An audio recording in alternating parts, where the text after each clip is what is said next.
Bismillahirrahmanirrahim. Assalamualaikum warahmatullahi wabarakatuh. Selamat pagi Bapak Zaki Fuad Khalil dan teman-teman semuanya. Kami dari kelompok 9 ingin mempresentasikan hasil tugas makalah kami yang diberi judul Motivasi Sumber Daya Manusia. Pengertian dan konsep motivasi. Motivasi berasal dari kata lain movere, yang berarti dorongan atau bahasa Inggrisnya to move. Motivasi diartikan sebagai kekuatan yang terdapat dalam diri organisme yang mendorong untuk berbuat, driving force. Motivasi tidak berdiri sendiri, tetapi saling berkaitan dengan faktor-faktor lain, baik faktor eksternal maupun faktor internal. Hal-hal yang mempengaruhi motivasi disebut motivasi. Definisi motivasi adalah sebuah dorongan atau alasan yang mendasari sangat dalam melakukan sesuatu, dan motivasi kerja adalah pendorong sangat yang menimbulkan suatu dorongan. Pemberian motivasi ini diharapkan setiap individu, karyawan mau bekerja keras dan antusias untuk mencapai prestasi kerja yang tinggi. Perilaku manusia itu hakikatnya adalah berorientasi pada tujuan. Dengan kata lain, bahwa perilaku seseorang itu pada umumnya dirangsang oleh keinginan untuk mencapai beberapa tujuan.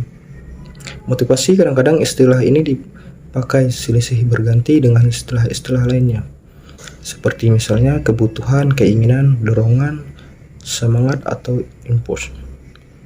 Motivasi adalah konsep yang menguraikan tentang kekuatan yang ada dalam diri setiap individu untuk memulai dan mengharapkan perilaku.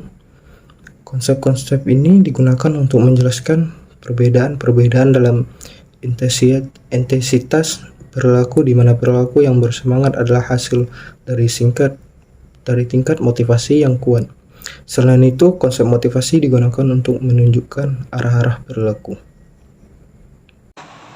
Assalamualaikum warahmatullahi wabarakatuh. Nama saya Ashlaf Fasya. Di sini saya akan melanjutkan penjelasan materi, yaitu materi kedua tentang klasifikasi motivasi. Klasifikasi motivasi terbagi menjadi dua. Yang pertama motivasi intrinsik dan yang kedua motivasi ekstrinsik. Motivasi intrinsik merupakan dorongan atau kemauan dari dalam diri setiap individu sendiri, tanpa ada paksaan dari orang lain. Jadi dapat disimpulkan bahwa motivasi intrinsik itu adalah motivasi yang muncul dari dalam diri seseorang tanpa memerlukan rangsangan dari luar. Yang kedua yaitu motivasi ekstrinsik, yaitu motivasi yang tujuan-tujuannya terletak di luar pengetahuan, yakni tidak terkandung di dalam perbuatan itu sendiri.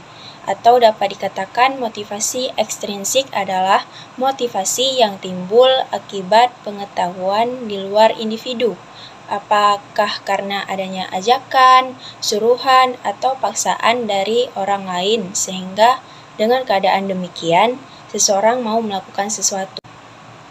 Adapun faktor dalam motivasi, yaitu yang pertama ada faktor pemuas, terdiri dari prestasi yang diraih, tanggung jawab, kepuasan kerja itu sendiri. Yang kedua, faktor dari pemelihara, yang terdiri dari keamanan dan keselamatan kerja, kondisi kerja, hubungan interpersonal di antara teman sejawat dengan atasan dan dengan bawahan.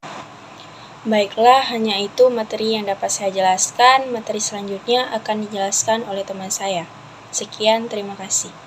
Baik, selanjutnya saya akan melanjutkan presentasi dari teman saya, yaitu yang ketiga, sistem pemberian motivasi bagi SDA.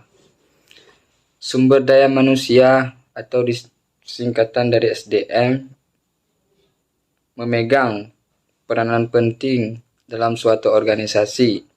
Dalam menjalankan organisasi, peran manusia merupakan hal yang krusial dan tidak dapat dipisahkan dari sistem berorganisasi. Peran dan pentingnya sumber daya manusia dalam suatu organisasi dapat dijelaskan bahwa semua potensi sumber daya yang dimiliki oleh manusia dapat digunakan untuk mencapai tujuan pribadi dan organisasi.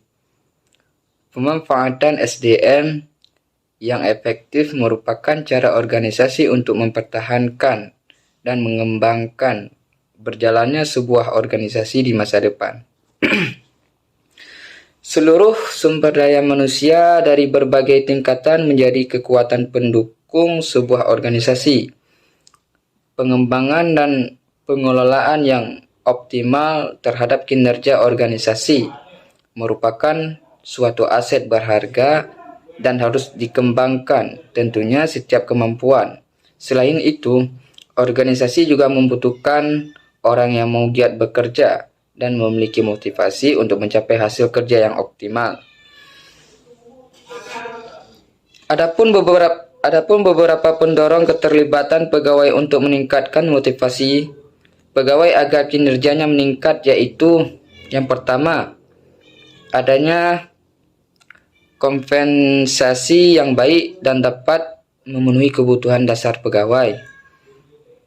Yang kedua, pegawai perlu diapresiasi secara adil baik secara formal maupun informal. Yang ketiga, menciptakan lingkungan kerja yang menyenangkan dan suportif, memfasilitasi pegawai untuk melakukan perubahan agar dapat termotivasi. Yang keempat, memberikan feedback yang positif dan konstruktif untuk menumbuhkan motivasi pegawai. Yang kelima, memanfaatkan secara maksimal kemampuan seseorang. Yang keenam, memberikan kontrol atas tempat kerja sepenuhnya ke pegawai untuk memberikan motivasi. Yang ketujuh, menciptakan peraturan yang terintegrasi untuk memudahkan pegawai. Yang kedelapan, membangun hubungan positif dan akrab dengan atasannya akan meningkatkan motivasi dan menyeleksi serta menempatkan orang yang tepat pada pekerjaan yang tepat. Sistem pemberian motivasi bagi SDA yang ada di Indonesia. Berdasarkan riset dari Bank Dunia tahun 2018, Indeks Sumber Daya Manusia Human Capital Index atau HCI, Indonesia berada pada peringkat 87 dari 157 negara. Nilai HCI Indonesia adalah 0,53, tertinggal dari beberapa negara Asia Tenggara. HCI pada dasarnya adalah ukuran bagaimana kondisi pengetahuan, keterampilan, dan kesehatan untuk mendukung produktivitas SDM. Pentingnya pembangunan sumber daya berkualitas yang menguasai ilmu, pengetahuan, dan teknologi. Kemajuan industri di Indonesia tidak cukup hanya area infrastruktur, tapi juga harus didukung oleh SDM yang berkompeten dan unggul. Meningkatkan kualitas SDM tentu tidak bisa jauh dengan meningkatkan kualitas pendidikan seiring dengan kemajuan industri 4.0. Adapun cara meningkatkan kualitas sumber daya manusia di Indonesia yaitu yang pertama, pelatihan atau training, yang kedua, pendidikan, yang ketiga, pembinaan, yang ketiga, rekrutmen, yang kelima, kesempatan, yang keenam, penghargaan, dan ketujuh, program pelatihan AKYOD. Sekian presentasi dari kelompok kami. Mohon maaf apabila ada kesalahan dan kekurangan. Kami akhiri. Assalamualaikum warahmatullahi wabarakatuh.